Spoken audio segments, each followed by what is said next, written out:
Welcome every one, اور آج کی ویڈیو میں ہم اوٹ پڑھیں گے، تو آئیے دیکھتے ہی کہ انگلش لٹریچر میں اوٹ کیا ہے۔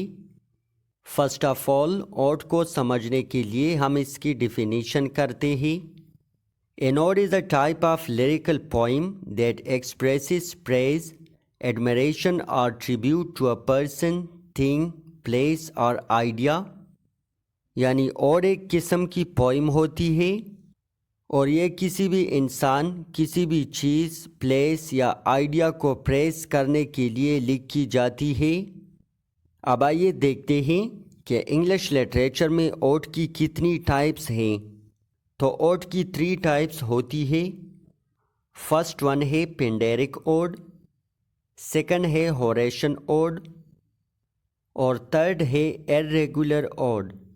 اب آئیے ون بائی ون ان تینوں ٹائپس کو ایکسپلین کرتے ہیں۔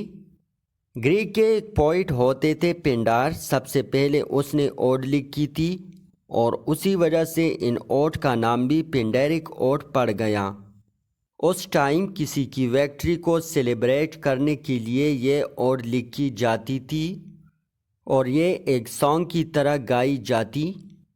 ان اوڈز کی سٹرکچر کچھ اس طرح ہوتی کہ ان میں 3 سٹینزا ہوتے، اور اسی طرح فرسٹ سٹینزا کو سٹرافی کہتے، سیکنڈ سٹینزا کو اینٹی سٹرافی کہتے، اور تھرڈ سٹینزا کو ایپوٹ کہتے۔ انگلش لٹریچر میں ابراہم کولی، تھامس گرے اور جان ڈریڈن نے پینڈیرک اوڈ کی سٹرکچر کو فالو کر کے اوڈ لکھے ہیں۔ ان پوئٹس کی لکھی ہوئی اوڈ پینڈیرک اوڈ کی گڈ ایگزامپل ہیں۔ نیکسٹ ہے ہوریشن اوڈ۔ ایک رومن پوئٹ تھے ہوریس، اس نے یہ اوڈ لکھی تھی اور اسی وجہ سے ان اوڈز کا نام بھی ہوریشن اوڈ رکھا گیا۔ ہوریس نے جو اوڈز لکھی ان کی سٹرکچر پینڈیرک اوڈ سے بالکل ڈیفرنٹ ہوتی تھی، یعنی ہوریشن اوڈز کوارٹرین اور کپلیٹ فارم میں ہوتی۔ اسی طرح ہوریشن اوڈز میں رائم اور میٹر کو بھی فالو کیا جاتا۔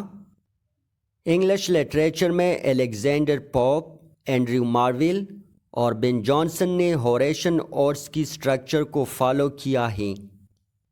نیکسٹ ہے ارریگولر اوڈ۔ ارریگولر اوڈ پینڈیرک اور ہوریشن اوڈ سے بالکل ڈیفرنٹ ہے۔ ان اوڈ میں کسی قسم کی رائم یا میٹر کو فالو نہیں کیا جاتا۔ انگلش میں ورڈزورتھ، جان کیٹس اور پی بی شیلے نے ارریگولر اوڈ لکھی ہیں۔ ان پوئٹس کی لکھی ہوئی اوڈز ارریگولر اوڈز کی گڈ ایگزامپل ہیں۔ آئی ہوپ کہ یہ ویڈیو آپ کے لیے ہیلپ فل رہے گی۔